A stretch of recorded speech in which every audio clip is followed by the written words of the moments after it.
Então, a gente vai começar mais uma noite do nosso seminário de formação permanente.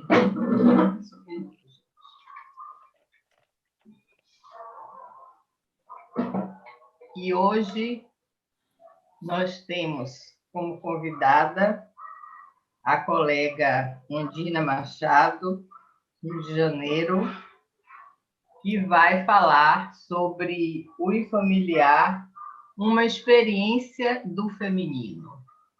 Linkando mais uma vez, mais uma apresentação, com o nosso tema do 23º encontro. Antes, eu gostaria de lembrar que nos dias 11 e 12 de dezembro, nós vamos ter o encontro de cartéis, que vai marcar o encerramento das atividades da Seção Bahia. A nossa diretoria se encerra com o 23º encontro, mas que já vai ser em 2021, e as atividades da Seção Bahia se encerram com o encontro de cartéis, que terá como convidado Maurício Tarrabi e a participação de Noemi Brown. Então, se animem a apresentar trabalhos, produções de cartéis, o que vocês tiverem, todos estão convidados. E, para a gente aproveitar melhor o nosso tempo, vamos passar agora a palavra para a Undina. A palavra é sua, Undina. Obrigada, Analícia. Eu quero agradecer a você e a Sônia Vicente, que me fizeram esse convite, e por conta do convite de vocês, eu posso estar com os meus amigos aí da Bahia, os queridos amigos da querida Bahia. E nós com os nossos do Rio. Que bom, né? Muito bom. Eu fiz assim, lendo o título do encontro, eu separei duas duplas, né? O feminino com o infamiliar e o dizer com o dizível, com o indizível. Então, eu vou primeiro falar sobre o feminino infamiliar e, no finalzinho, conectar essa ideia do infamiliar com o indizível. Vamos ver se eu consigo, vocês vão me dizer aí, ao final, se deu certo aqui a minha articulação.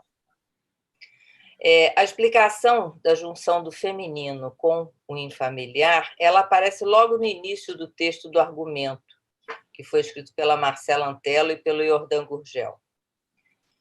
Os nossos colegas contam a história do passeio de Freud numa Head Street, uma rua de saliências. É nesse contexto que eles, os nossos colegas, nos orientam a pegar a mesma rua e percorrê-la buscando outro tipo de saliências. Saliências como ressaltos, relevos, desvãos. Nos dão os nomes do feminino em Freud.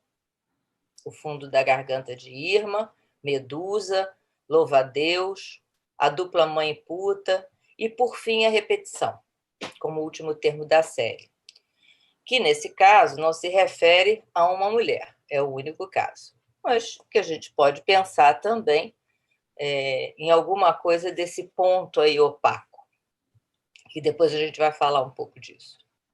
É assim que eu vejo surgir um percurso que nos leva da mulher ao feminino.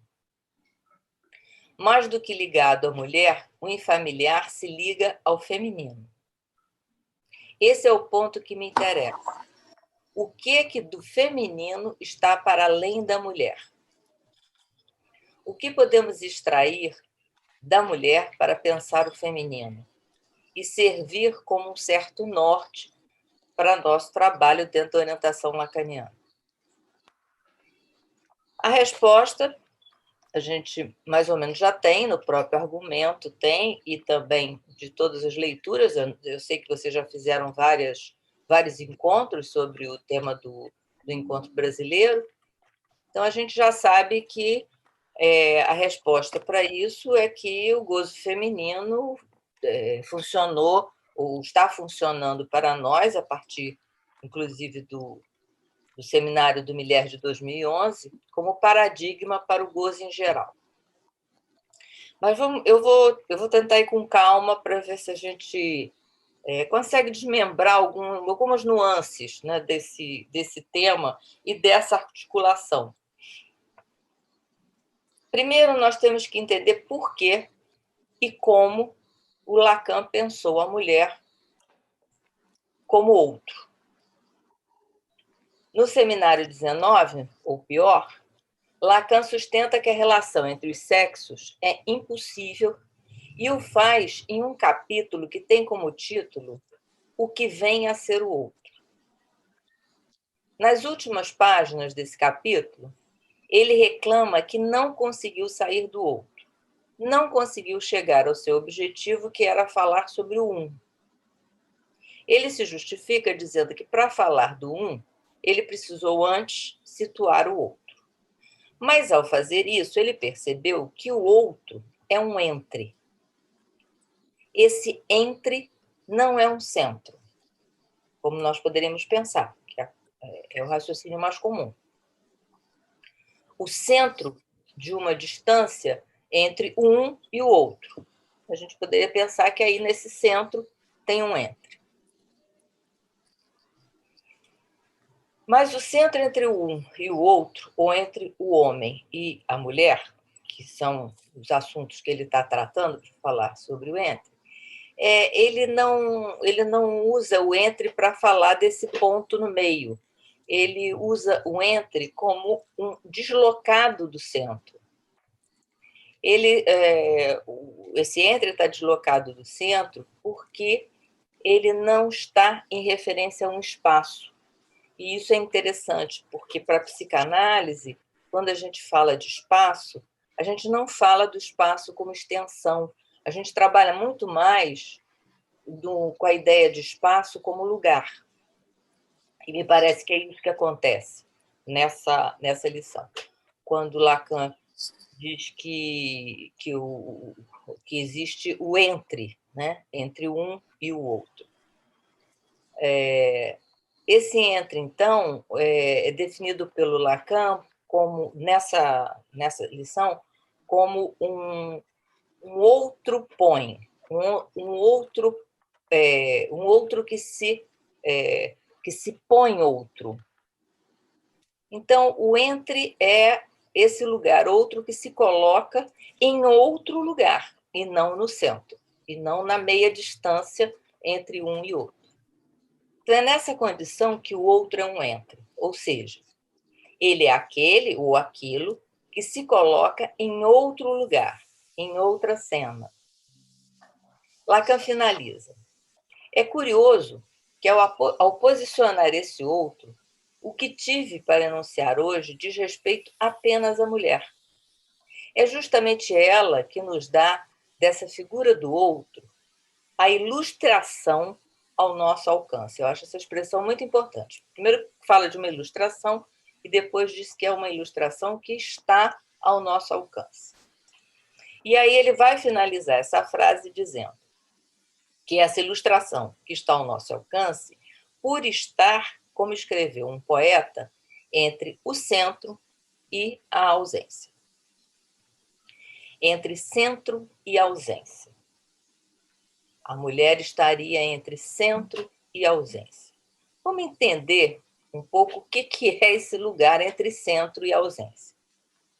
Primeiro que isso é uma expressão uma expressão não, é o título de um poema do belga, poeta belga, Henri Michaud, que ele é belga, mas ele tinha cidadania francesa, e o nome do poema é justamente esse, Entre Centro e Ausência. Não à toa, Michaud é conhecido como um poeta que trabalha com limites e limiares. Trabalha com a negação da forma, com movimentos descentralizados, que inclusive tendem a uma certa dissolução. Ele trabalha com o informe, com o nada e muitas vezes com a exuberância abundante. Os movimentos dos seus poemas e também das pinturas, porque ele era um pintor, ele também se expressava através da pintura, são movimentos oscilatórios.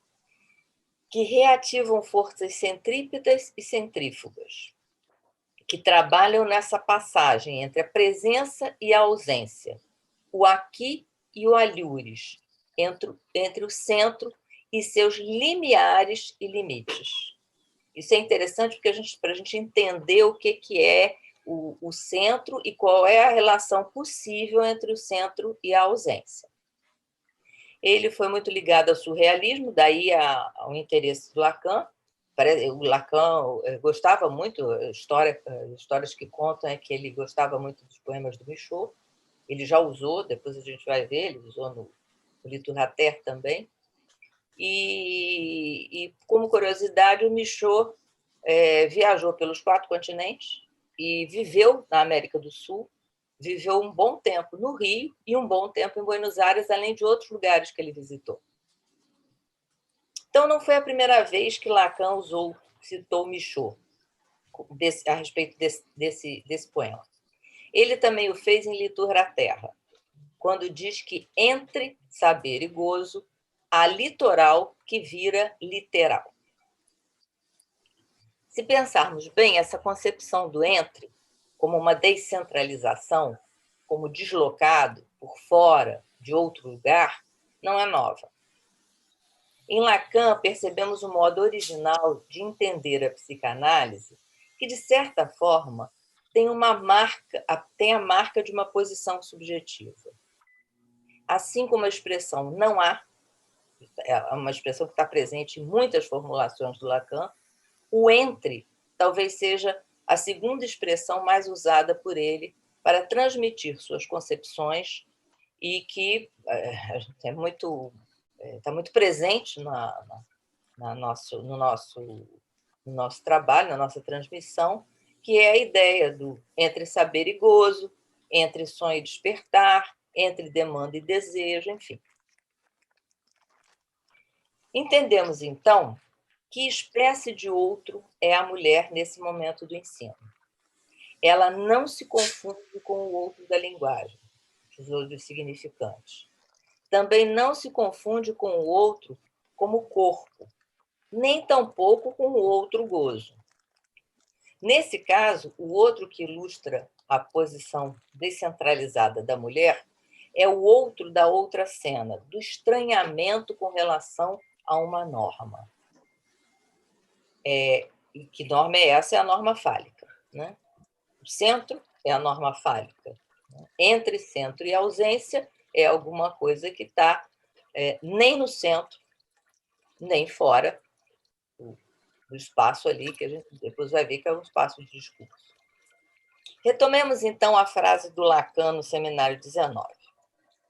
Ao ilustrar a forma de presença da mulher entre centro e ausência, ele faz menção à castração e diz que está para todos. E também a dupla barra que instaura a mulher como não toda ancorada no gozo fálico. Ela não está nem no centro, nem na ausência. Sua relação com o falo é excêntrica. Ela pode se localizar por ele, pelo falo, mas não é dele que lhe vem a sua significação. Segundo Lacan, a mulher participa singularmente da função fálica. Vamos examinar isso um pouquinho mais de perto. Pegar essa frase aí, que é rica em reverberações, para a gente, enfim, explorar um pouquinho mais essa frase. Ao fazer a distinção sobre o centro e a ausência, ele diz que o centro, agora é a frase do Lacan, ele diz que o centro é a função fálica de que ela, a mulher, participa singularmente, posto que o ao menos um, que é o seu parceiro no amor, renuncia a tal função por ela. Esse ao menos um que ela só encontra no estado de ser apenas pura existência. Vamos pegar com calma. Vamos desmembrar a frase para entender melhor os detalhes. A primeira parte da frase diz: o centro é a função fálica de que a mulher participa singularmente. Lacan dá muito valor às palavras, então a gente não pode supor que ele usou esse singularmente à toa. Minha proposta é que, ao dizer que a mulher participa da função fálica singularmente, ele reforça que não há um modo de ser mulher, que não há um modelo. O modelo é uma maneira de pensar a identificação como resultado do Édipo. Então, Lacan diz que, mesmo tendo acesso ao modelo fálico, as mulheres gozam do falo singularmente, ou elas gozam falicamente, cada uma a seu jeito. Ou seja, as criaturas inscritas pelo modo não todo, mesmo ao gozar falicamente, têm uma maneira peculiar de fazer. Não só peculiar no sentido de uma categoria, as não todas, mas peculiar a cada um. Agora vamos à segunda parte da frase. A segunda parte diz, eu vou ler de novo e marcar a segunda parte. A função fálica de que ela, a mulher, participa singularmente, posto que o ao menos um, que é o seu parceiro no amor, renuncia a tal função por ela. Esse ao menos um que ela só encontra no estado de ser apenas pura existência. Me pareceu interessante Lacan dizer que o parceiro da mulher é o ao menos um. Por que ele não diz o homem? Ele situa o parceiro da mulher como ao menos um, dando margem para pensarmos que a parceria talvez não seja designada, não é designada pelos gêneros, mas sim por dois modos de gozo. Um ou uma, não toda, faz parceria com um ou uma ao menos um. Mais radicalmente, nós poderíamos pensar que, sob o ponto de vista do não todo, seu parceiro ou parceira está na posição de todo, do ponto de vista da parceria. Observa-se isso na clínica. A relação sexual que não há sempre faz do parceiro ou parceira essa exterioridade em relação ao seu próprio gozo. Situa o parceiro ou parceira em um outro planeta gozo. Talvez as fórmulas da sexuação falem hoje menos do homem e da mulher e mais da parceria amorosa, nessa multiplicidade de composições entre os gêneros. Essa é uma tese, né, a ser investigada, mas me parece que tem alguma coisa aí nessa frase que nos encaminha para isso. Situar a mulher como outro, não como a outra, mas como outro, é situar a mulher como paradigma do que passa por fora da norma, ou seja, é falar da singularidade. Parece-me que é isso que Lacan se esforça em destacar. Não se trata de homem e mulher, mas de alguém que não se restringe à norma fálica, para o bem e para o mal, né? Porque tem seu preço e também tem seu sofrimento. Para estar nesse lugar, se paga com sua existência, pois o todo fálico existe. O não todo fálico existe. É uma existência de ladinho, deslocada do centro fálico. Para acompanhar Lacan, e a tal frase que eu destaquei, eu usei muito a palavra mulher, porque ele usa, né? Mas eu queria combinar com vocês uma coisa, que de agora em diante nós pudéssemos tentar destacar o feminino do gênero feminino. Uma coisa é o feminino, outra coisa é o gênero feminino. Vocês certamente já observaram que Lacan não se preocupa nem um pouco com isso, com essa diferença. Quem se preocupa somos nós, eu, no caso, que estou apresentando essa ideia para vocês. Ele chega até a dizer que, se quisermos abordar a questão do ser, o ser de gozo, não devemos pegá-lo muito lá no alto. Pelo menos, nesse momento do ensino, Lacan, nós podemos dizer que Lacan não recomendava desconsiderar os fatores imaginários, o que parece ter permanecido pelo menos até o seminário 20, quando ele escreve homem e mulher em cima das fórmulas da sexuação, né? Uma à esquerda, outra à direita. Mas eu preciso que vocês me deem esse crédito para eu poder levar adiante meu raciocínio. Assim, para nós, o feminino é um modo de gozo chamado de não todo inscrito na função fálica. Nós não vamos confundir o feminino com o gênero feminino. Outra combinação que eu gostaria de fazer com vocês é que o gozo do qual nós estamos falando não é o gozo sexual. O sexual é justamente o que fica fora do gozo. Vocês podem observar isso no texto do argumento. Lá, Marcelo e Jordan nos lembram a frase de Bassols, que diz que o feminino tem a virtude do neutro, mais além da diferença de gênero. Bassols, o autor, vai mais longe, chegando a dizer que o feminino é a-sexuado. Assexuado.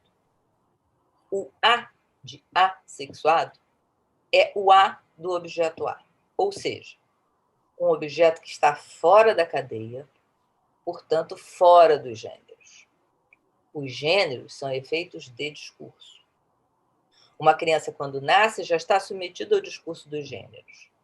Ele expressa uma diferença significante, homem, mulher. Para a psicanálise, a diferença sexual não é a diferença significante. É difícil pensar isso, afinal, nós nascemos num mundo de linguagem, um mundo povoado de significantes que servem de semblantes para aquilo que não há. O exemplo clássico, né, do que serve de semblante para aquilo que não há é o arco-íris e o unicórnio também. Nenhum dos dois existe na natureza, mas existem no discurso. O arco-íris é um efeito da incidência da luz do sol nas gotículas de chuva. Ok.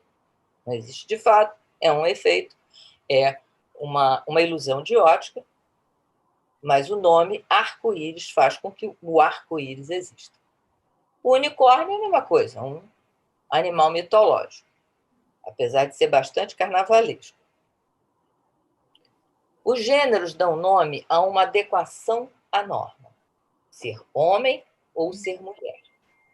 Mas isso não é suficiente para que o sujeito se reconheça nessas denominações. Para a psicanálise de orientação lacaniana, não é o gênero, nem o comportamento que faz alguém se dizer homem, mulher, ou seja lá o que for. Como não há significante gênero, né, que dê conta do seu modo singular de gozar, eu dou a minha versão, de certa forma, é uma maneira que eu tenho de interpretar o meu sexo ou de interpretar o meu corpo anatômico. O A do objeto A quer dizer exatamente isso. É só um A, um oco, um qualquer coisa, um não importa o que, em torno do qual nós tecemos as significações que nos incluirão na linguagem. É esse o sentido do assexual. A minha ideia, então, é que somente esclarecendo esses dois pontos, não é a mulher e não é o sexual, que poderemos colocar o feminino ao lado do infamiliar, como foi mencionado no argumento do encontro, que coloca o unheimlich, o unheimlich é o feminino. Unheimlich é uma experiência do feminino. Voltemos à frase que citou a mulher entre centro e ausência. Agora entendendo que não se trata da mulher, mas do não todo. O que é o centro? O centro é a norma, é o fálico. O que é a ausência? É o fora da norma. Não o oposto à norma, mas o deslocado em relação à norma. Portanto, o não totalmente regido pelo fálico. O sutil da frase de Lacan, que citou a mulher entre centro e ausência, é ressaltado pelo Bassols, que ele compara esses dois elementos heterogêneos. Ele compara o centro e a ausência. E ele diz, o centro não é correlativo à ausência. Portanto, o centro não é o oposto à ausência. O oposto de centro é periferia, borda. Termos que tratam de espaços, de territórios. A ausência faz oposição com presença. Um modo de dizer sim ou não. Centro e ausência não são comparáveis entre si. São que nem laranja e casa. Nada a ver. Saber e gozo mantém esse tipo de relação. Entre eles impera a descontinuidade, porque eles não cabem na mesma lógica. A lógica do espaço não responde à lógica do tempo. No texto Litura Terra, Lacan nos mostra que, entre elementos heterogêneos, a impossibilidade de haver fronteira não impede que possa haver litoral. O mar não se mistura à areia, mas seus avanços e recuos sobre ela delimitam um litoral. O litoral não é fixo, não é definitivo. Ele é móvel, dinâmico. É por isso que podemos dizer que a relação sexual é impossível, na medida em que todo e não todo são modos de gozo heterogêneos, não opostos. Não há simetria suficiente para haver oposição. Sem oposição, não há fronteira. Quando muito, todo e não todo fazem litoral, convivem sem se misturar. O Fabiana Pastek, ele diz que homem e mulher, todo e não todo, são como dois sistemas de computador, o iOS e o Android. Eles não se complementam, mas podem ser compatíveis, eles podem rodar juntos ou rolar juntos. É desse modo que podemos trabalhar com uma experiência do feminino, que, a princípio, está franqueada a todos os gêneros. Por que dizer gozo? Então, por que dizer gozo feminino se não se trata só do sujeito feminino? Na definição do Miller, ele diz: o que se abre no último ensino de Lacan é o gozo feminino concebido como princípio do regime do gozo como tal. Essa é a frase. O que Miller diz é que ele, Miller, entendeu que o último ensino de Lacan traz concepções sobre o gozo que aproximam o gozo em geral do gozo feminino.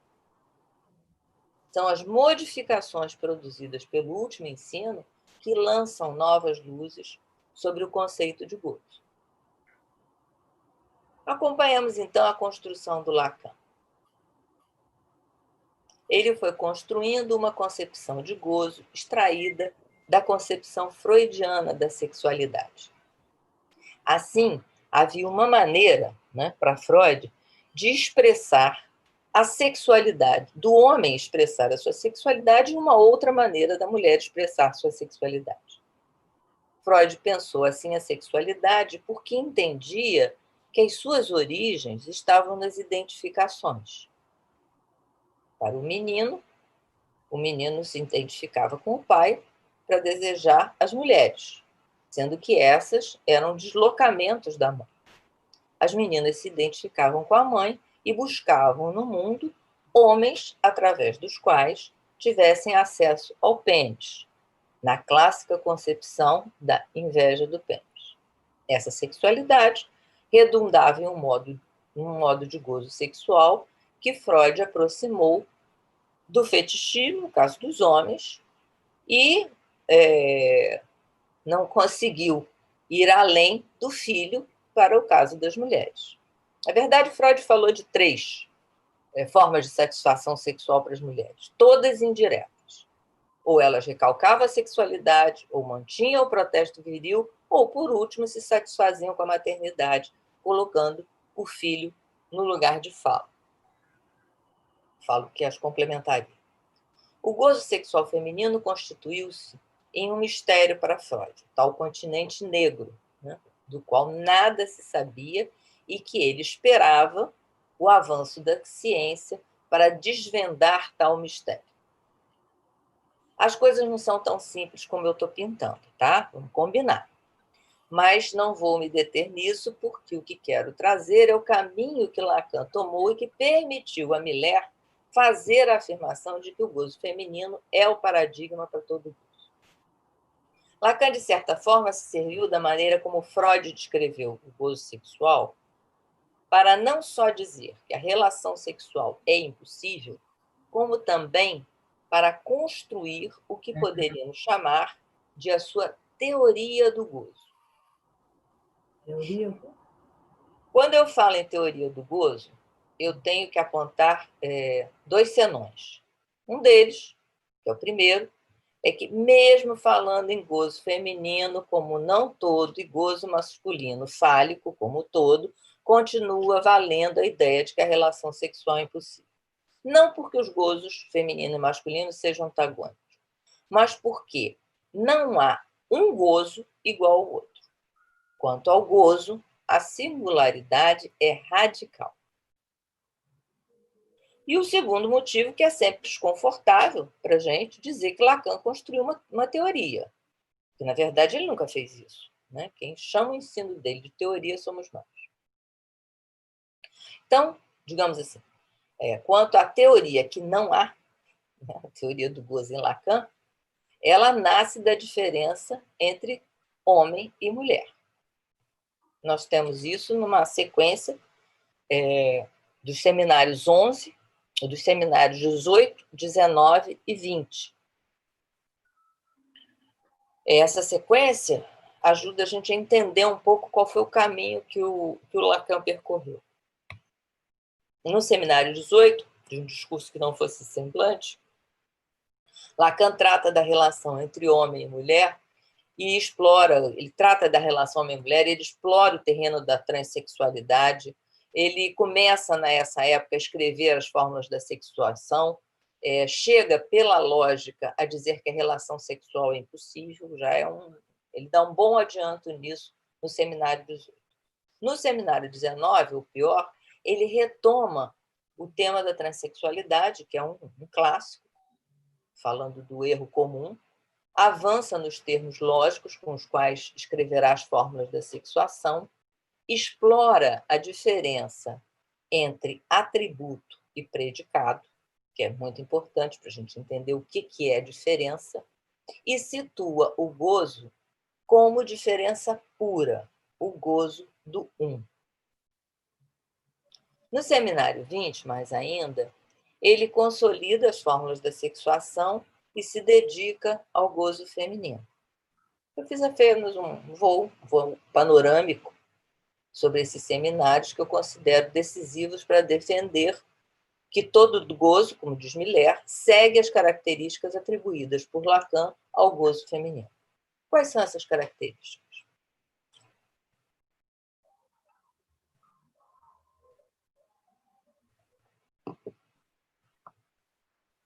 Lacan situa uma diferença entre o modo de gozo todo e o modo não todo, estabelecendo que o gozo fálico, que predomina no modo todo, é o gozo do órgão.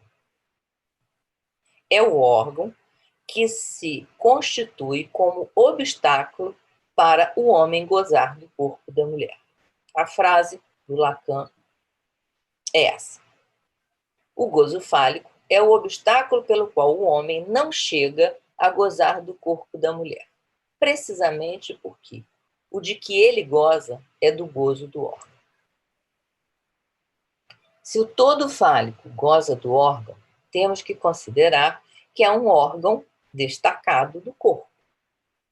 Para Lacan, o corpo só se constitui como corpo se for atravessado pela linguagem. Sem isso, é um amontoado de órgãos. Por isso, todo gozo é produto de um trauma. Um significante que se chocou com o corpo e deixou marcas, sulcos, como os vistos por Lacan no solo da Sibéria. Como a gente vê os pins nos aplicativos de GPS, nos mapas de GPS. O corpo não é uma elucubração, é uma experiência. Por isso é que o Lacan diz que nós temos o corpo e não o somos. Nós temos o corpo, mas não somos o nosso corpo. Uhum. Pelo Édipo, se operava uma interdição que não permitia irmos além da articulação simbólica e imaginária. Para pensar um gozo não submetido à lei, rebelde ao significante, e, portanto, além do Édipo. Lacan, para isso, isolou o que fica fora da simbolização e a isso deu o nome de gozo. O gozo não está regido pelo Édipo. Portanto, não passa pela régua fálica, pela castração. Parte dele pode estar na lei, mas não todo está na lei. É isso que constitui o gozo feminino, um gozo opaco ao regime da linguagem, da lei e da norma, do norma male, né? Normal, uma brincadeira que ele faz da norma com o macho. Será nessa perspectiva que ele irá situar o gozo feminino, como um gozo que se experimenta no corpo, por isso não pode ser anulado. Lacan o equipara ao gozo dos místicos, por ser dirigido ao S de abarrado. Ou seja, ele é experimentado, não entra no encadeamento significante. Portanto, dele não se pode dizer nada.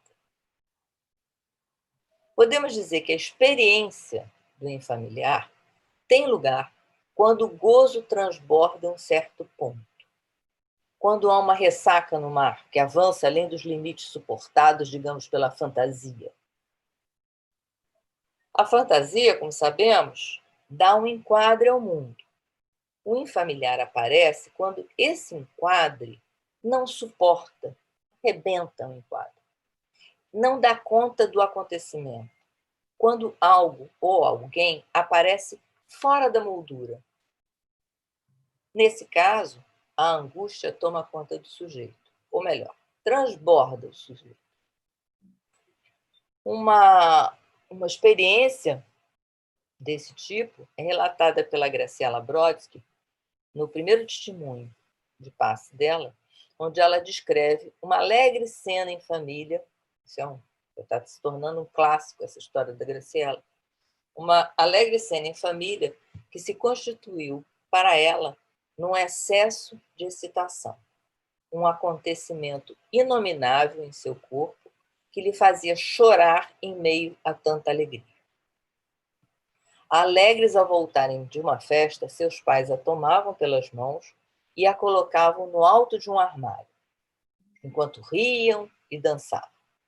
Ela, porém, era tomada de enorme angústia e chorava aos gritos. É a lembrança desta cena que a faz dar a virada final de sua análise e concluir, não pelo sentido psicológico do medo, digamos, do medo da altura, mas pela construção de sua posição de gozo. Ela diz, eu era aquela que terminava com a festa do outro. Em geral, a experiência de fala fica associada ao pensamento. Quem de nós nunca ouviu o analisante dizer, hoje não pensei em nada para dizer? Geralmente é um bom dia de análise. O pensamento é feito de palavras, que ao serem ditas, sofrem os efeitos da fala. O pensamento só nos interessa quando falado, por dois motivos. Um, porque quando se fala, se diz mais do que aquilo que se quer dizer. Dois, porque naquilo que se diz do que se ouviu, há gozo. O gozo, então, não é um pensamento, é uma experiência. É esse aspecto de experiência que Lacan radicaliza ao dizer que o gozo é uma experiência de corpo, um acontecimento de corpo. Uma breve vinheta, uma vinheta clínica. Uma jovem mulher se separa do marido por sua própria iniciativa. Se sente bem, faz avanços profissionais que eram limitados pelo casamento, enfim, era assim que ela supunha, e não aceita as propostas para voltar ao relacionamento. Ex-marido insiste, ela não aceita. Certo dia, passando pela porta de um bar, ela vê o marido com um grupo de amigos, rindo, brincando, bebendo. Ela sente-se invadida por uma enorme angústia e parte para cima dele. O marido a contém e, ao conversarem, depois do momento mais dramático da situação, ela pede para voltar. E ela diz, solteira, não sei o que é meu, nem o que não é. Parece que posso tudo. E quando me espalho, sabe como é? Eu não me junto. Ela reconhece a angústia, como a mesma que ela experimentava em uma cena infantil quando foi espectadora da drogadição paterna. Um excesso de gozo que somente tinha fim com as internações para desintoxicação, quando o pai era internado para fazer desintoxicação, e isso se repetiu inúmeras vezes. O ato violento foi uma resposta a essa angústia, ao indizível de uma experiência de gozo que no passado era do pai, mas que foi atualizado na cena do bar por ela. A expressão me espalho e não me junto é o índice desse transbordamento da fantasia que tomou todo o seu corpo. Bom, eu tentei encaminhar essa nossa conversa para esse ponto, para essa experiência que é indizível. Mas eu gostaria de trazer algumas ideias para tentar demonstrar por que o indizível é indizível. Primeiro, situá-lo como gozo. É ao recortar o gozo como opaco e significante que poderemos fazer a articulação do indizível com o feminino e o infamiliar. E a gente pode fazer isso sem evocar a mulher. Esse foi o meu desafio quando eu estava escrevendo esse material para trazer para vocês, foi de tentar falar, porque a gente tem muito hábito de falar do feminino e do infamiliar, óbvio, usando o exemplo da mulher.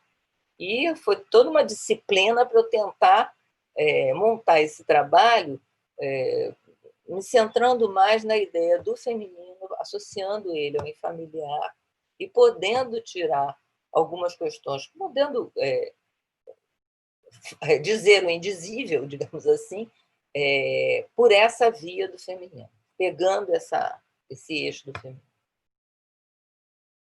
O infamiliar é uma experiência intraduzível, uma overdose de angústia que se apossa do sujeito e lhe toma o corpo. Por tomar o corpo, não pode ser negativado. Se fosse uma elucubração, uma espécie de pensamento, poderia sofrer os fenômenos de linguagem na medida em que o pensamento é feito de palavras. Elas poderiam se deslocar, se condensar e até desaparecer, como desapareciam os sintomas, mensagem, decifrados por Freud. Esse tipo de sintoma desaparece porque eles são feitos da mesma matéria que a própria interpretação. Eles desaparecem diante da interpretação porque são feitos da mesma matéria, a linguagem. Eles não são da ordem do indizível. Eles são não ditos. O não dito não é um indizível. Classicamente, o não dito aparece em Freud pelos modos do recalque, da foraclusão e da denegação. São significantes que guardam uma significação que está oculta, em geral, pela ação de algum mecanismo de defesa, de algum mecanismo. Os atos falhos, xistes, sonhos, assim como os sintomas, são feitos de linguagem. Suas ideias são represadas, são ideias represadas que escapam por uma dessas formações do inconsciente e conseguem expressar aquilo que estava proibido. Sabemos que o significante mata a coisa. Não preciso da coisa elefante para trazer o elefante para essa transmissão aqui do nosso papo. Basta que eu anuncie elefante que ele estará presente. As formações do inconsciente são maneiras de obter satisfação que burlam o mecanismo que lhes barrou. Elas trazem o elefante pelo meio da fala. Isso é o não dito. Outra coisa é o indizível. O gozo é opaco à significação. Ele é uma marca corporal, uma experiência que foi vivida no corpo. Se ele não é feito de linguagem, como é que vamos matá-lo pela interpretação? Como negativá-lo? É isso o que constitui o gozo feminino, um gozo opaco ao regime da linguagem, da lei e da norma. Essa é a elaboração feita no último ensino. Se o gozo é opaco à significação, ele não pode ser distinto. É o que podemos verificar nos testemunhos de passe. Por mais longe que se chegue, sempre haverá um resto. da operação analítica, sobra um resto não analisável. Não analisável. Não é não analisado, é não analisável. Sobra um resto sintomático. A verdade não toca ao real, mas tem incidências sobre aquilo que para o sujeito dá significação ao real. São chamados efeitos de real. Mas o real mesmo, permanece intocável. É assim que podemos ligar o indizível ao feminino e ao infamiliar. O infamiliar é uma experiência intraduzível, a não ser pela própria angústia que se aposta do sujeito e lhe toma o corpo. Por tomar o corpo não responde ao sentido, não pode ser negativado. Ou, como diz uma frase do Lacan, né, como Miller diz em uma frase, ele diz: o que dava brilho ao saber era apenas o que envelopava o meu gozo. Muito obrigada pela atenção de vocês.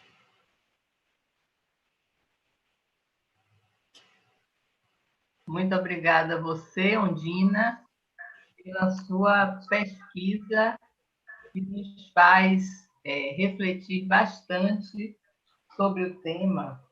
E cada frase que você traz provoca uma reflexão, e eu acredito que muitos de nós tenhamos sido tomados por essas reflexões. Eu vou trazer só uma coisa para poder dar margem às outras pessoas, mas eu achei interessante quando você disse que a mulher participa da função fálica singularmente, porque não há um modelo. Então, como não há um modelo, me pareceu que essa é também uma forma de dizer e de se entender que a mulher não existe, porque se ela participa singularmente, não existe um conjunto a mulher. E essa poderia ser uma forma de dizer. Foi um ponto que eu peguei, dentre outros pontos muito interessantes que você trouxe, mas foi o primeiro, por isso que eu escrevi, foi o primeiro assim que mais me chamou a atenção, porque a gente ouve muitas frases, muitos aforismas, e não para, às vezes, para pensar, para ter uma luz daquilo que pode ser entendido dessa ou daquela maneira. E você hoje trouxe muitas formas da gente repensar o não dito como indizível e tantas outras coisas. Mas eu fiquei pensando nisso, né? Da participação singular da mulher como sendo uma forma de dizer que a mulher não existe. E agora vamos ver se as perguntas vão chegando no chat ou no YouTube. Como é que está aí, Marcelo e Paulinha? Aqui no YouTube ainda não temos perguntas, temos só Paula Contreiras dizendo que foi muito interessante escutar a Ondina e dizendo que gostou muito da articulação que ela fez entre o feminino e o singular. Pegou a mesma coisa que eu. Sim. Tereza está dizendo que gostaria de fazer uma questão.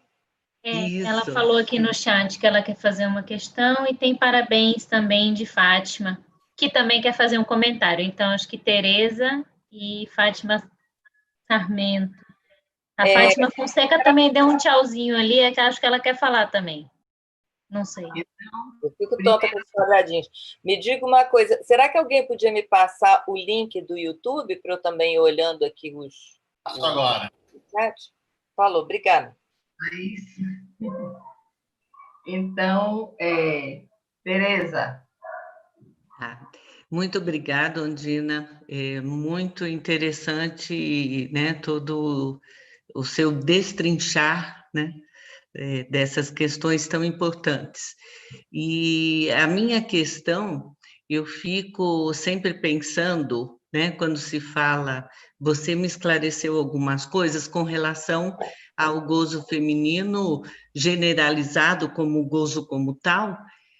Mais uma questão que me fica é que quando a gente vai falar do gozo feminino, me parece, né, ou para mim acontece às vezes, de esquecer que existe uma parte desse gozo feminino que pertence ao universal, que é fálico, senão realmente seria a loucura, né? Então, eu queria ver como, né, será que existe, então, aí também, né, um litoral aí no gozo feminino, né? Eu acho que eu gostaria de ouvir seus comentários sobre isso, né? Vocês querem que eu vá respondendo ou junto as 3 perguntas e depois respondo? Você que escolhe como é que Tá, você funciona melhor. deixa eu ouvir. Então, deixa eu pegar a da Fátima, porque aí ficam 3 eu consigo. Ainda tenho memória para 3, mais do que 3, eu acho que eu não dou conta. Fátima. Fátima, viu? Fátima. Eu gostei muito, Ondina, da forma como você organizou seu texto. Achei assim muito reflexivo, muito leve. Achei muito original. Sempre fez questão para mim essa frase que você trouxe hoje, que o parceiro da mulher é ao menos um. E aí isso me intrigou, e no Seminário 18 até tivemos a oportunidade de certa forma, trabalhar um pouco no carrossel, de que esse parceiro seria, em relação à histérica, seria, por exemplo, como Lacan nos diz aqui na página 133 do Seminário 18, o pai mítico de Totem Tabu, aquele que é capaz de satisfazer o gozo de todas as mulheres. E na página seguinte, 134, ele coloca, que eu não consigo entender muito bem, mas vamos ver se você ou algum colega me ajuda, esse esquema do ao menos um, que ele coloca um triângulo que não se fecha, que teria o homem, não vai dar para ver daí, mas o homem estaria numa relação direta com o falo e a mulher não estaria nessa relação tão direta assim. Então, o falo vai para o homem, para a mulher, mas a mulher não tem essa relação direta com o falo. Então, eu queria que, se você pudesse comentar um pouco sobre essa minha inquietação em relação a esse parceiro da mulher, que é o ao menos um. Eu estou procurando aqui porque eu tenho as fórmulas da sexuação aqui no computador, ficaria melhor se a gente tivesse ela na tela, né? Até para entender a tua pergunta, entendeu, Fátima? Deixa eu ver aqui se eu acho, só um minutinho. Você pode pegar também no próprio Seminário 20. Pois é, mas aí vai espelhar, na hora que a gente bota aqui na câmera do Zoom, a câmera do Zoom espelha, entendeu? Aí não vai dar para a gente ver direito. Mas eu tenho ela aqui, deixa eu só procurar. Estou aprendendo isso agora, porque em Tecno eu...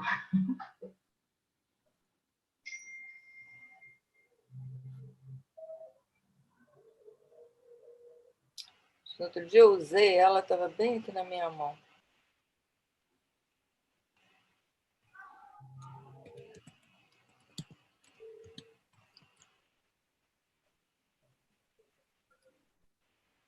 Agora eu não vou achar, vou levar um tempão aqui para achar. Mas, enfim, primeiro a questão do modelo. Exatamente, isso tem a ver com o não há, né? Porque na medida em que você tem a história do modelo, ela vem do Édipo. O pai funciona como um modelo, né? Então, a partir dessa ideia do modelo, você tem um modelo para o homem, para o pai, para as funções sociais relativas ao homem. Quando você vai para a mulher, a única função que acaba representando socialmente a mulher é a maternidade. Então, é muito pouco, né? Dá conta de muito pouco do que é uma sexuação pela via do não todo, se a gente for além, for pensar no no Lacan. Então, da medida em que vocês vejam que é uma coisa interessante, porque é um modelo que se pretende universal, mas se pretende universal se for pela norma fálica. Qualquer coisa que não esteja dentro da norma fálica sai do modelo, fica por fora do modelo. É o que a frase do poema é essa, entre centro e ausência. Fica fora, fica na ausência, né? Na existência, porque está fora, está deslocado do que se configura em torno de um centro, né? Então, fica na ausência. É justamente essa ausência que é o não há a mulher. Não há a mulher no sentido de que não há um modelo para a mulher, não há um modo de ser mulher. Agora, isso também é alguma coisa que a gente... como é que eu vou dizer? A gente está acostumado a pensar assim, então, às vezes, fica tão óbvio para a gente que quando as pessoas perguntam, fazem perguntas, mas então por que você não pode dizer que não há o homem? Ok, o homem tem uma representação, né? Mas a mulher não tem. Mas você não pode dizer que o homem seja todo recoberto pelo falo. Cada vez mais se tem experiências, eu acho que estava se falando de um tipo de homem, que já há algum tempo vem se mostrando de uma outra maneira. Eu tenho, na minha clínica, homens que falam a partir de uma posição de gozo não todo. Então, tem alguma coisa ali também que não se... É justamente porque não se recobre, o fálico não dá conta, quer dizer, esse modelão de homem não dá conta, que muitas questões aparecem para esse tipo de homem. Não no sentido de ser homem ou de ser mulher, mas no sentido de o que é isso? Né? O que a relação, como é que se dá a relação desse homem não todo com a mulher não toda? Né? Quer dizer, são questões que aparecem na clínica e que fazem a gente pensar, bom, a gente tem uma orientação, mas isso não é regra e muito menos não é uma forma, né? A gente tem que fazer a clínica como o Freud e Lacan faziam a clínica, né? Quer dizer, uma clínica no sentido de que você vai recolher da clínica e vai pensar uma teoria, que não é nem pensar numa teoria, mas vai construir alguma coisa a partir do que aparece na clínica. Então, eu acho que a gente já tem que começar a pensar que também esse modelo também não está servindo para o homem, né? Com relação ao singular e o não todo, é isso, né? Quer dizer, de certa forma eu falei disso, né? Esse universal, por que a gente pensa o todo como o universal? Estabelece uma exceção, né? Acho que foi Fátima que trouxe o pai da horda. Não sei quem foi que trouxe, mas estabelece um universal. Isso é um raciocínio lógico. Não, a gente tem deduções a partir desse raciocínio. Então, você estabelece uma exceção. A exceção, ela é que vai formar o conjunto. Ela é que vai fazer a regra. É pela exceção que a regra se organiza. Então, ela se organiza como um universal, em torno desse ponto de exceção. Mas e quando não há ponto de exceção? Por exemplo, no não todo, né, nas formas da sexuação, com a pena que eu não achei aqui, você não tem o ao menos um. Né? O ao menos um que aparece para Freud pelo mito do orangotango. Né?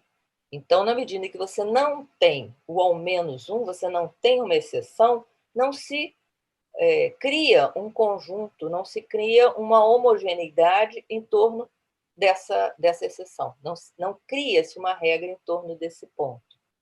Então, daí a ideia de que o singular estaria muito mais pela via do não todo e o modelo, né, o universal, estaria pela via do todo. Mas eu insisto um pouquinho nisso porque eu acho que a gente não pode se fiar nisso. Eu acho que tem homens que já dizem para a gente que tem alguma coisa a respeito de um certo modo de gozo e modo de gozo. Se a gente tirar essa ideia do sexual do gozo, a gente vai ver que é um modo de gozo que pode muito bem se inscrever como não todo. Né? Também ser uma singularidade, também ser uma série de singularidades, né? Também ser um enxame, né, de singularidades, um enxame de S1, sem fazer ligação com o S2, porque é isso. Né? O gozo todo, ou esse gozo pela norma, né, ele faz articulação. Né? O gozo não todo não se articula. E a pergunta da Fátima, que eu queria muito ter a fórmula da sexuação aqui, vê se, Fátima, eu vou responder a você como eu entendo isso, porque isso é complicado. Quando o Lacan diz que o homem só tem uma seta, que é a seta para o falo. Né?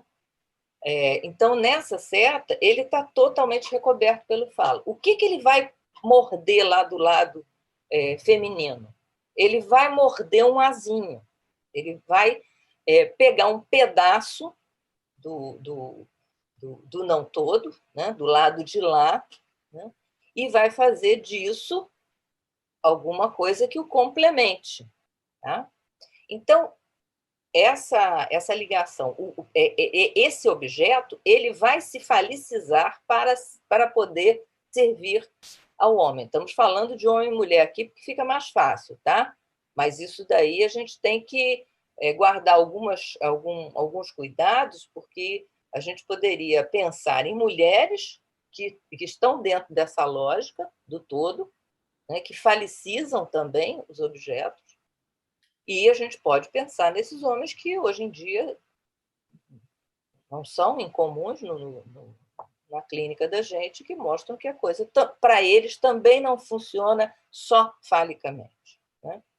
Então, na medida em que o homem vai para o falo, ele transforma o que ele pega de lá, ele transforma, ele faliciza para poder lhe servir de objeto. Da mesma maneira como a mulher, ela, quando se volta para o homem, o que ela quer do homem? Ela quer do homem palavras de amor. Né? Então, ela quer o S de abarrado. É nisso que ela se comunica. E é interessante porque o homem ainda vai lá dar uma mordidinha no ar, né? Fazer um pedacinho da mulher de objeto, fetiche para ele. Mas é muito interessante porque a mulher, ela não vai para o lado todo. Né? A organização do gozo não todo dela fica circunscrita ao não todo. Ela fica entre o A e o S de abarrado, né? Que é o das palavras de amor. É assim como eu entendo aquilo, Fátima. Agora, não sei se respondi sua pergunta. Se eu não respondi, me ajuda a entender um pouco mais. Tem outra Fátima querendo perguntar. Fátima Ramos, vamos lá. Oi, Andina. Tudo bem? Depois eu falo um pouco, Analícia, de novo. Tá. Desculpa, eu pensei que você não ia falar, que você ficou caladinha. Não, eu estava me preparando para falar, mas tudo bem. Fala, Fátima, fala. Na verdade, é assim, Ondina, eu pensei, quer dizer, o parceiro da mulher hoje, eu penso até que não é mais esse ao menos um. Textos assim que a gente vê, né? De que o parceiro da mulher seria muito mais hoje, por exemplo, a ciência, essa preocupação com o corpo, em modificar o corpo, né? E esse parceiro da mulher como ao menos um, seria verdadeiramente o pai como parceiro, né? Que seria estar mais agarrado aí ao Édipo, e hoje temos mais essa parceria está completamente, né, abalada, da histérica com o pai. E esse ao menos um será esse gozo verdadeiramente absoluto, aí desse pai gozando o tempo todo de todas as mulheres, e ela ficaria mais nessa infinitização? Não sei, algo que eu venho me perguntando já há um tempo. Eu acho que se a gente relativizar isso ao menos um, se a gente pensar numa exceção e não no orangotango, talvez ajude. Por exemplo, se você pensar de que o não todo, a mulher, vamos, para facilitar, a mulher ela vai em busca do ao menos um que a coloque no lugar especial, né? No lugar de a escolhida, por exemplo. Né? Ou no lugar daquela que vá... Porque a escolhida ela pode ter muitas características. Uma das características da escolhida é ser aquela que bota o homem nos eixos, aquela que organiza a vida do homem, por exemplo. Ou a mãe dos meus filhos, a gente ouve isso. Hoje menos, mas ainda tem questões a respeito. Não, a mãe dos meus, eu não posso abandonar a mãe dos meus filhos. Então, tem um jeito eu acho que tem jeitos de na linguagem se construírem ao menos um. Né? Um ao menos um que me ama, um ao menos um que tem um lugar especial na minha... O ao menos um que me bate, né? Mas que não pode viver sem mim. O pessoal brinca comigo que eu sou noveleira médio. Eu sou noveleira, mas eu não vejo novela, eu leio novela. E eu adoro novela, como adoro um monte de outras coisas assim, de exemplos, porque são exemplos assim, muito claros. A gente está passando agora A Força do Querer, não é isso? Ainda está passando. Né? Tá em segunda temporada. E é impressionante como é que a Bibi ela se orienta por esse ele me ama. Ele faz o diabo com todo mundo, ele mata, ele trafica, ele mas ao menos um que ela tem certeza que a ama. Ela chega a dizer isso, porque isso eu acabei escrevendo num trabalho, porque eu fiquei tão impressionada com essa frase, que ele diz, ele traiu todo mundo, menos a mim. Entende? Quer dizer, tem alguma coisa aí de um ao menos um, entendeu? Eu não sei se é o orangotango exatamente, mas esse que... Mas é o pai... Deixa eu dar só um pitaco. É o pai Obrigada. Valeu. Fátima, é o pai idealizado, porque ela é o pai que a ama, que ela se sente sempre amada, né? Então, a escolhida, aquela que está destacada do conjunto única, das mulheres. Do amor incondicional. Então, é ao menos um. Por quê? Porque é com a falta é que se ama. Né? Quando ela demanda o amor, o que ela vai encontrar é a falta. E por isso é que eu acho que a parceria é com o abarrado. Né? É nisso que Ondina trouxe super bem a questão do outro, né? Do outro enquanto estranho. Não o outro gozo, mas esse outro. Aliás, eu gostei muito também da questão do entre, fazendo uma diferença entre fronteira e limite. Ficou muito claro, né, que tem o livro de... Eu gostei muito. Eu só queria dar um pitaco aí. Vai, Fátima. Fátima, vamos lá. Sou eu. Ondina, obrigada. É mais uma questão minha do que sobre o que você falou, né? Quando você diz, quando avança além dos limites da fantasia, quando fica fora da moldura, né? Que a angústia se transborda, eu fiquei pensando numa pessoa que eu venho atendendo ultimamente, que está extremamente angustiada, mas que me parece muito mais uma característica da psicose, né? Para mim, esse limite entre esse acontecimento de corpo, essa angústia que transborda, ela chega muito próxima a um desencadeamento da psicose também. Né? Então, assim, durante muito tempo, eu vi esse A barrado, né? O lá barrado, que o Lacan escreveu. A mulher. A mulher, do lado da mulher, como alguma coisa muito próxima à loucura. Né? Mesmo tendo um pezinho lá no significante fálico, né? E na clínica isso tem aparecido de uma forma mais difícil de ser detectada para mim, sabe? Eu não sei se isso é uma coisa para vocês também funciona assim, mas para mim esse limite entre um desencadeamento, e esse fora da moldura, como você colocou, fica difícil para eu saber qual é essa medida aí na clínica.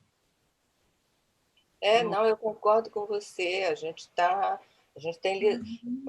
Eu acho que são os dois fenômenos, né? A clínica tem se mostrado bastante desafiadora para a psicanálise, e eu acho que também tem, como é que eu vou dizer, coisas que estão forçando a gente a ver as coisas de uma outra maneira, mas que eu acho que já aconteciam, muitas delas já aconteciam. Por exemplo, a questão da psicose. A gente sabe que não passa a existir psicose ordinária depois que o Miller batiza psicose ordinária. A gente sabe que sempre existiu, com nomes os mais diversos. Mas começaram a aparecer mais agora, né? Porque também a gente tem nome para dar. Entendeu? Porque agora a gente tem o que dizer. Porque antes a gente dizia uma coisa meio esquisita, tem umas que parece neurose, tem umas que parece psicose. Hoje a gente diz, é psicose ordinária. Né? A gente tem um nome para dar, então acho que fica mais... aparece mais porque a gente consegue perceber, por exemplo, essas nuances que você está falando, Fátima. Que essa proximidade muito grande, porque quando o Miller diz que as mulheres são loucas, né? Não de todo, mas são loucas, né? Está justamente ligado a esse S de abarrado. Gente, o que é isso? Você vai procurar justamente o furo. Né? É nessa palavra, porque é semblante, é nessa palavra que vai estar a tua significação. Olha que coisa doida. É realmente doido. Então, se a gente começa a perceber mais movimentos em direção, ou que se... Como é que eu vou dizer? As palavras são difíceis, que demandam a resposta de um S de A barrado, de um outro barrado, para a gente... Né?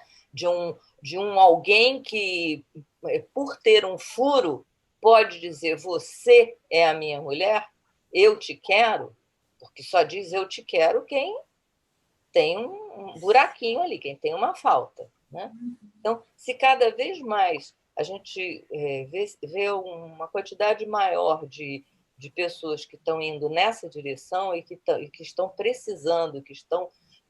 demandando é uma palavra horrorosa, mas que estão demandando, estão buscando uma resposta desse outro barrado, a gente vai ficar muito perto da loucura mesmo. Né? Fica tudo muito ali, com limites muito... Sem limites, né? Porque a gente não tem limites muito precisos com relação ao que é. Só um minuto. Tem alguma pergunta, Analícia? Eu vou... Quer dizer, não sei se você botou alguma coisa no chat, Tânia, porque eu estou vendo que está chegando o chat e o YouTube. Eu queria só dar um pitaquinho antes. Eu levantei a mão aqui assim, só. Tânia levantou. Eu botei no chat. Eu tinha posto lá que eu queria fazer uma pergunta. Só sou eu.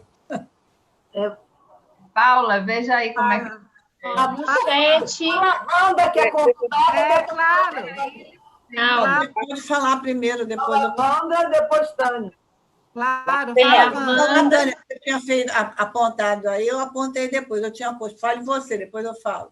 Não, pode falar. Você é a nossa convidada. Pode falar. Pode ficar. Eu só vou mandar o meu telefone para o Marcelo. Marcelo, por favor, manda Sim. Pelo Zap Link? o link do YouTube, é porque por aqui eu não consigo ver na tela o YouTube e tá bom. Tá? Eu estou mandando o telefone ali pelo chat. Também no YouTube, viu, Ondina? Hein? Tem uma pergunta. Se você quiser, eu adianto a pergunta do YouTube. Por favor. A Larissa Butros pedindo que você comentasse um pouquinho sobre a relação do infamiliar com o objeto A. Tá. Vamos lá, Wanda. É Tânia, né? É Wanda. Quem? Wanda. E cadê? E Tânia, não ia falar também? Depois. Fala, Depois. querida. Wanda e Tânia. Então, fala minha Wandinha querida. Oi, querida. Estou aqui te vendo, né? Não podia faltar. Bom, boa noite a todos, meus amigos aí da Bahia, né? Eu amo tanto essa cidade, vivi aí, fui criada aí, sou muito apegada. Bom dia, né, querida? Achei ótimo, adorei. Eu queria falar com você assim. Eu gostei muito da forma como você foi destrinchando, né? Que eu acho que é uma característica sua. Mas, como é a primeira vez que eu leio o texto, eu acho que fica um pouco mais difícil, porque eu preciso parar um pouco para ler. Mas você traz a questão, né, quando você está formulando, que tudo isso, quando você fala da lógica da sexuação, está pautada no centro, que é a questão fálica. Né? Então, do lado do homem tem o ao menos um, e da mulher, não. O que me parece, o que eu queria trazer assim como uma pergunta, né, que me ocorreu, é porque a gente sabe essa questão da mulher e do feminino, né, e essa possibilidade que ela tem de tanto para um lado quanto para o outro, ela pode ser afálica ou ela pode fazer não toda. Mas, hoje em dia, no momento, com o declínio, né, do pai, eu tenho a impressão que as respostas são diferentes. Quer dizer, apesar da a gente vê isso na clínica, e quando você fala, por exemplo, que hoje você vê homens, né, que já se colocam nessa posição não todo. E a Elisa Alvarenga, ela na abertura da Jornada de Minas, ela fez uma referência que eu achei muito interessante, que é, apesar de o amor para a mulher, né, ser uma devastação, que ela tem observado, e a gente já pode observar, muitos homens que também ficam devastados com o amor. Então, eu acho que tem uma outra lógica que a gente pode perceber a partir dessa questão do declínio do pai, né? E que isso talvez possa mexer. Eu queria saber, você pode fazer alguma articulação a partir dessa questão do declínio do pai, de já não dar a lógica que o Lacan traz no Seminário 20, a partir do 18, que se centra no pai, é uma, e a partir da pluralização, isso pode ter efeitos distintos que você possa trazer dentro da sua conferência do que você estabeleceu com relação ao infamiliar, ao gozo do um, a isso que está fora da singularidade. Você pode trazer alguma outra coisa nesse sentido? Né? Se é que você pode, que eu posso ter trazido alguma coisa como uma provocação ou não. Mas foi isso que me ocorreu pensar a partir do que você trouxe. Uhum. Tá? Então, a gente recolhe mais uma pergunta ou eu respondo agora? Eu recolho. Então, 3 eu ainda aguardo. Tânia? Tá. Então, Dina, também gostei muito do seu percurso, porque o tema não é nada fácil, né? Não. Esse cenário 19, nem o 20, vão acabando com a gente.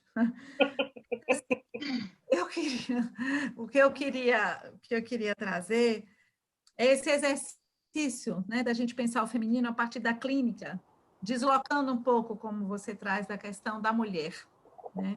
E aí, a partir do que você falou do infamiliar, né, como algo da ordem de quando o gozo transborda, né, os limites, por exemplo, da fantasia, né, quando há uma overdose de angústia, né, que toca o corpo. E aí eu fiquei pensando, gente, é assim que a gente trabalha com o que a psiquiatria chama de síndrome do pânico. Uhum. Então, quer dizer, seria uma aproximação clínica, né, desses quadros, digamos assim, né, por falta de palavra melhor, que a gente tem recebido tanto, né, o sujeito petrificado, paralisado. Aí a minha questão seria essa, podemos dizer que é uma manifestação clínica, por exemplo, do feminino aí relacionado com o objeto. Porque tem esse exercício, né, da gente relacionar o feminino com o objeto, o feminino com a existência, o feminino, né, para tirar só do campo da mulher. Uhum. E a outra questão, não sei se você leu o passe da Gabriela Grimbal, A Mulher, Sem Maquiagem. E a questão do sem maquiagem é exatamente isso. Veja, eu entendi bem a discussão que você estava trazendo com Fátima Sarmento, que ela queria isso, né? Ser a diferente. Uhum. Se eu posso tomar, né, esse ser a diferente, a sem maquiagem, né, a que te honrou a maternidade, como isso?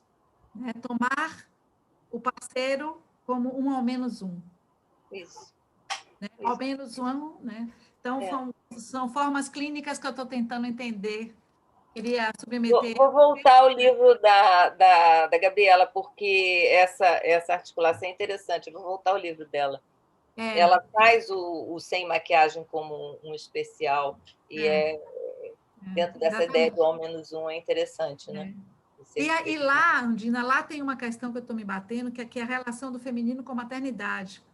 Né? Que eu já li 3 vezes, quando ela fala que não podemos pensar o feminino advindo da maternidade, mas a maternidade pode advir do feminino. Algo assim, né? E isso me lembrou muito recentemente uma discussão que a gente teve na sessão Suca de Nancy, a Tereza também, que o convidado, né, fez todo um esforço para trazer também manifestações clínicas do feminino, né? E ele trazia a questão na maternidade, advinda da mãe, uma ressonância de uma voz. Lembra? Não sei se você lembra, Tereza, quando ele trouxe o caso clínico, né, da pessoa que simplesmente não suportava ouvir a voz da mãe. Né? Aquele excesso, aquilo que transbordava, aquilo desencadeava, né, no corpo um gozo. Né? Então, a partir disso, eu fiquei... Esse ponto do passe dela é o ponto que eu estou estudando, as relações do feminino com a maternidade. É interessante, bem interessante. Então, era isso aí que eu queria colaborar, trazer. Se você concorda, né, dessa questão desse quadro do pânico com o feminino. Né? Isso daí, bom, já respondendo então, já começando pelo que a Tânia trouxe, porque aí dá para juntar também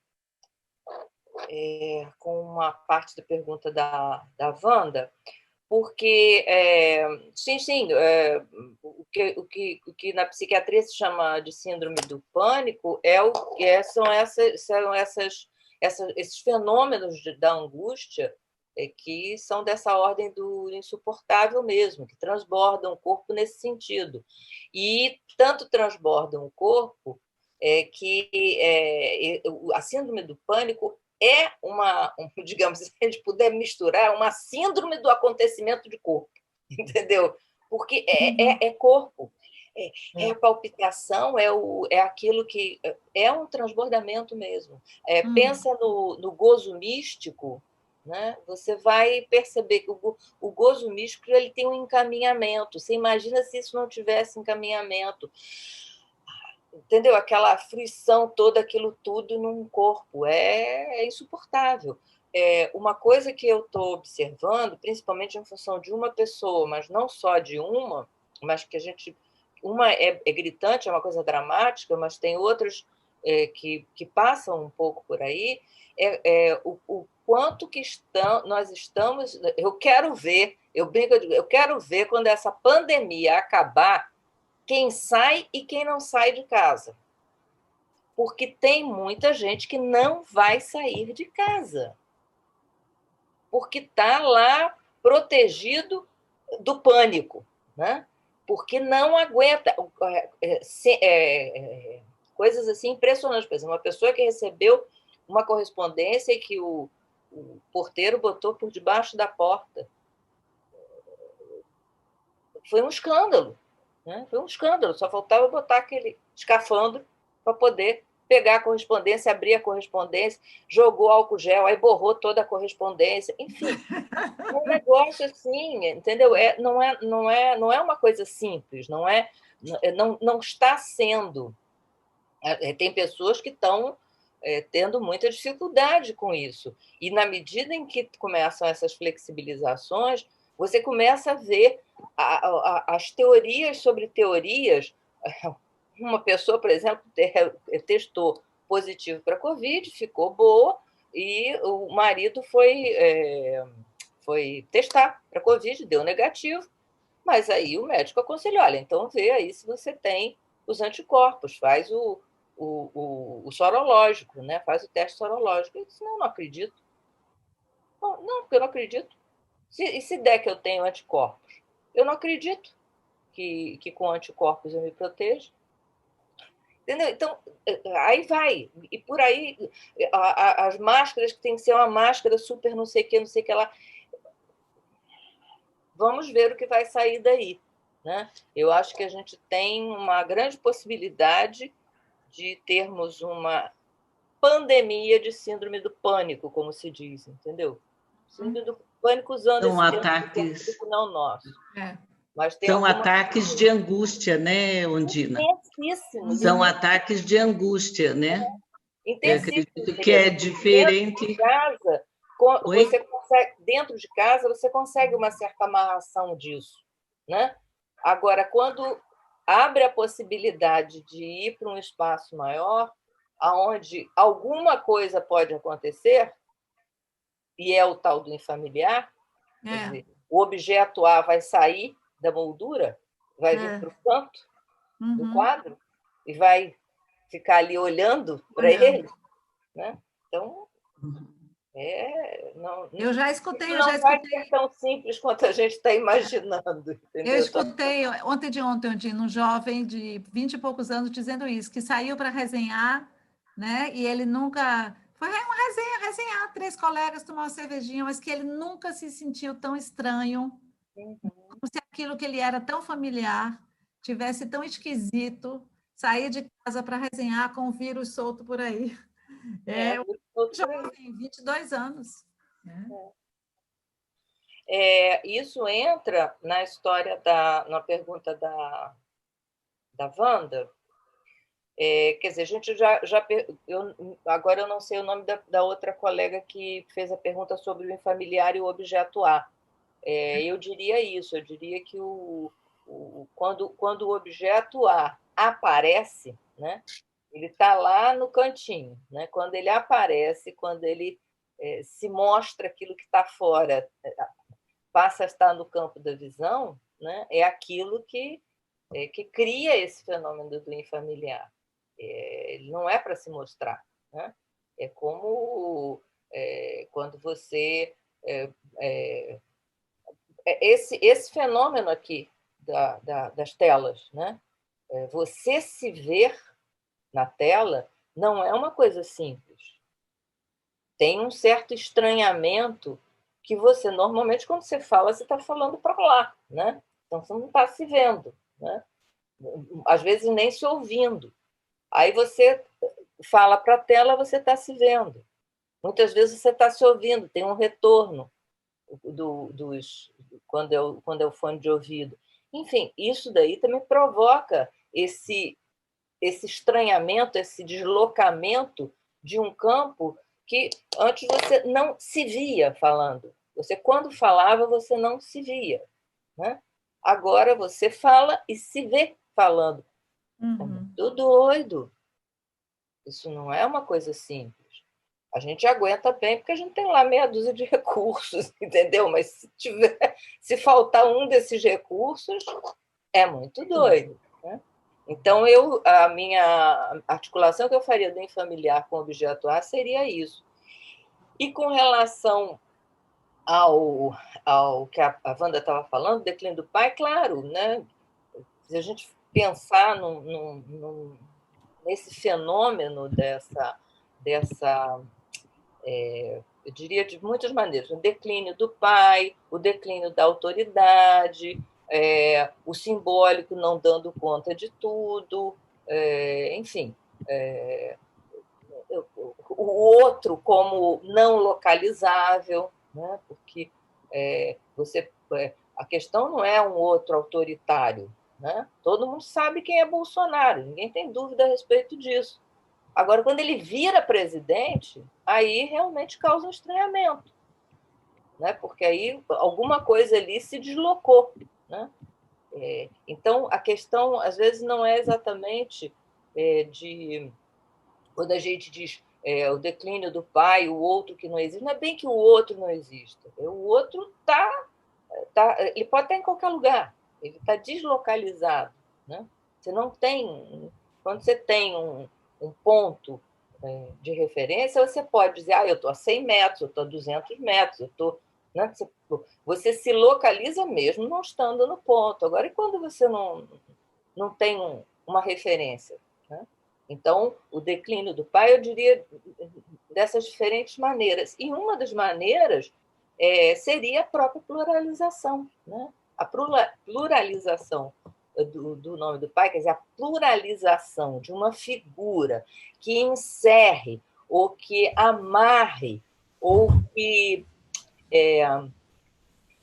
dê conta de alguma coisa que não seja imaginária, mas que seja dessa ordem da autoridade, talvez, da autoridade não é autoridade, da autoridade como referência, né?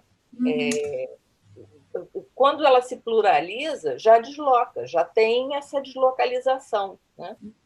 E aí, Mas aí os efeitos disso, né, os efeitos dessa deslocalização, ou dessa pluralização, ou da inconsistência do outro, né, e justamente para a mulher que não existe, que tem esse gozo aí, que está no ilimitado do gozo, está no excesso, está no singular, né? Que efeitos isso tem? Eu acho que essa que é a grande questão que a gente hoje, por exemplo, observa, né? Mas na clínica... Eu concordo com a Elisa Alvarenga, nesse sentido de que a gente realmente está percebendo que tem uma devastação. Eu não diria nem com relação ao amor, né? Eu diria com relação às relações, principalmente as relações de parceria. O quanto que essas relações de parceria estão trazendo devastações, porque é isso, na medida em que você não localiza muito bem o que é ser homem, o que é ser mulher, você não localiza muito bem o que é ser pai, o que é ser mãe, né? Uma profissão de autoridade. O policial não tem mais autoridade nenhuma. A autoridade dele vem porque ele dá uma cacetada no cacetete na cabeça da gente. Então, a autoridade não está nele, está no cacetete. Entendeu? Na medida em que fica nisso, você só pode supor que realmente apareça mais angústia. E aí foi interessante, porque quando você estava falando, Wanda, eu me lembrei, e juntou também com a pergunta da pessoa que me fez a pergunta pelo YouTube, que eu não escrevi o nome. Marcelo, fala aí o nome. É Larissa Butros? Larissa. Acho que essa moça. A pergunta que a Larissa fez é que sabe o que é interessante? É como é que o fenômeno do que a gente chama de infamiliar está se tornando uma coisa cotidiana. Gente, mas é interessante você falar isso. Imaginaram que um presidente dos Estados Unidos ia fazer o papelão que esse cara está fazendo? Isso, para mim, sai da moldura. Isso me causa... Entendeu? Está meio fora da ordem, né? As coisas estão meio fora da ordem, é isso, né? Não é são coisas... Lacan previa, né, a infantilização do sujeito, né? Pois é. E a gente está vivendo isso. Quer dizer, um infamiliar, esse fenômeno do infamiliar, ele tá aparecendo muito no cotidiano. Ondina, deixa eu te perguntar com relação a isso, que me ocorre, na medida que você foi falando, que a gente também recai numa outra coisa, que é onde a gente sai da questão da identificação para as identidades. Eu acho que aí é que a coisa dessa pluralização vai começar a ter isso, que é justamente os amores loucos, as anorexias, as identidades, todas essas possibilidades de você buscar um certo enganche, um enlace.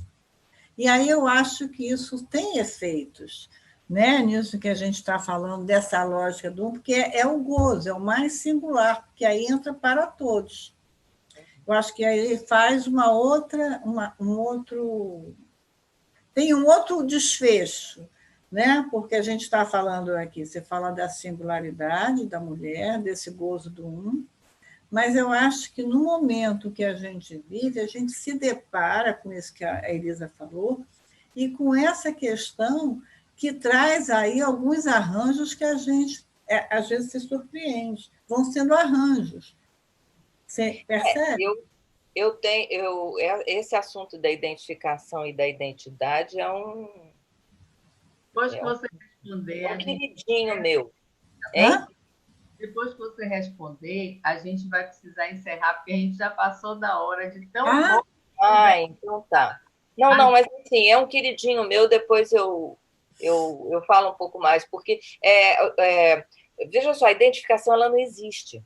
A identificação ela é sempre fajuta, ela é sempre uma furada, ela é sempre falsa. Não existe identificação que dê conta da minha singularidade.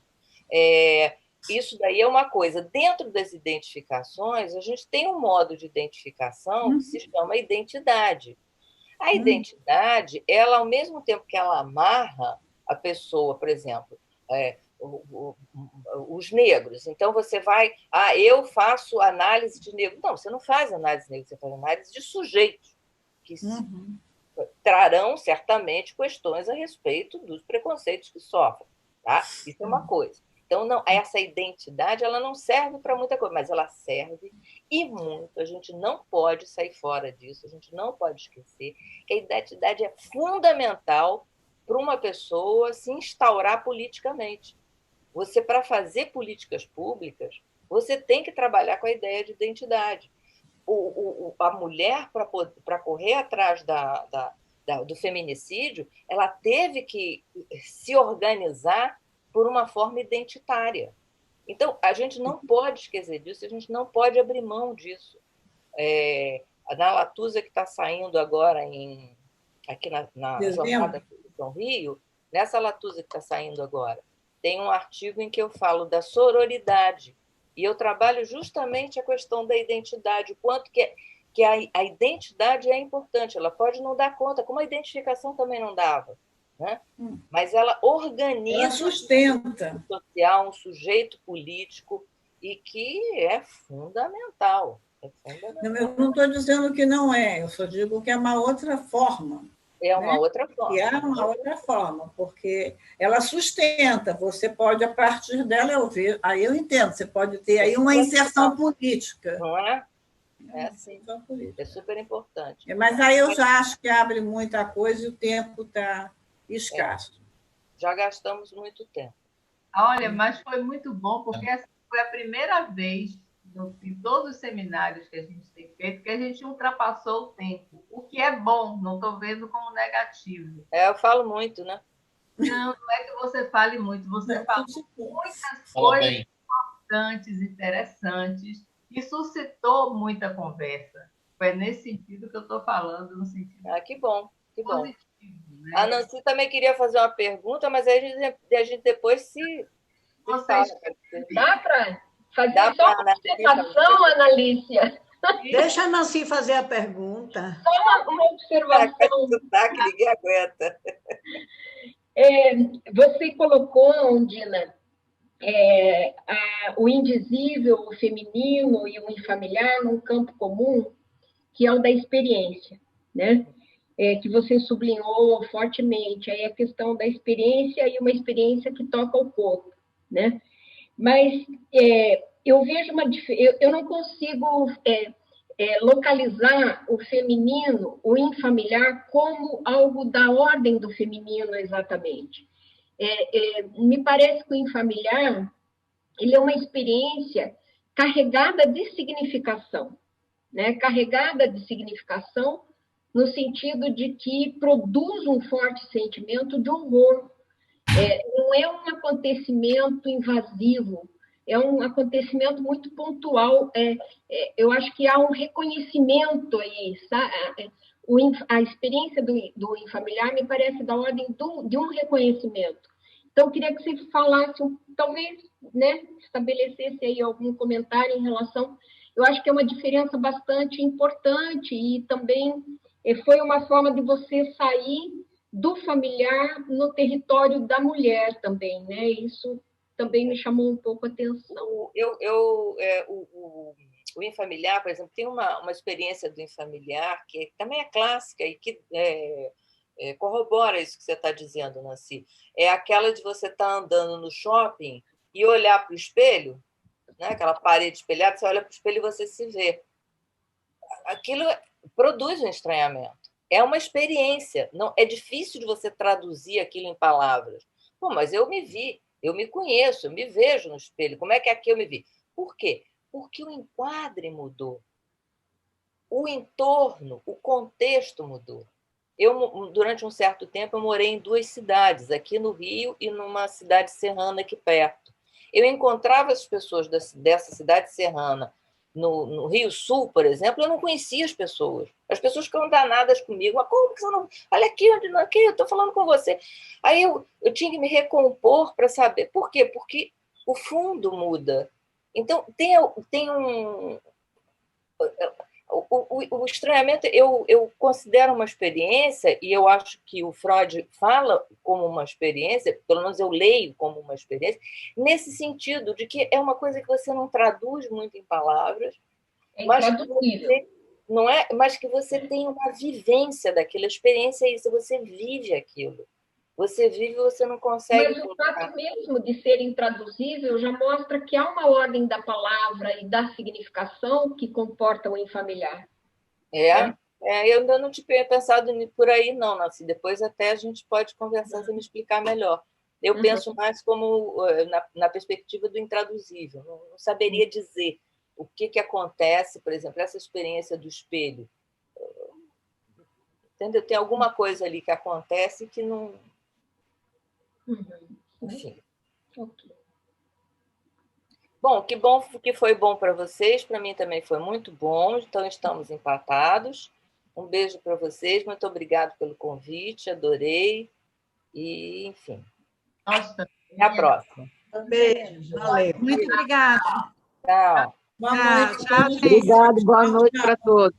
Boa noite. Obrigada, boa noite. Boa noite a todos. Boa noite. Boa noite. Sônia, beijo, Sônia. Tchau, Analícia, beijo para todos. Beijo. Tchau, Wanda. Tchau, queridos. Boa noite.